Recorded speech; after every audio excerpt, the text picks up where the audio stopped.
Open the glove box. There are 4 screws securing the tray. Remove them with a Phillips head screwdriver.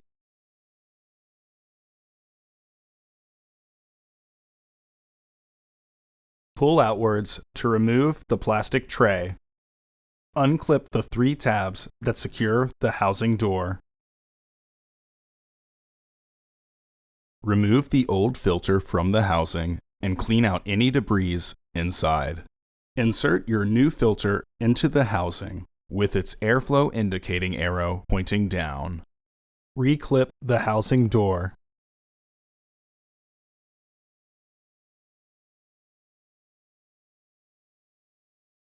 Reinstall the plastic tray.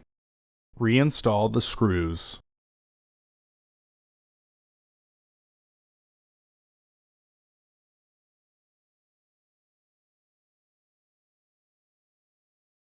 Close the glove box. Order your parts today at filterheads.com. Also, please like our video and subscribe to our channel so you won't miss any new content.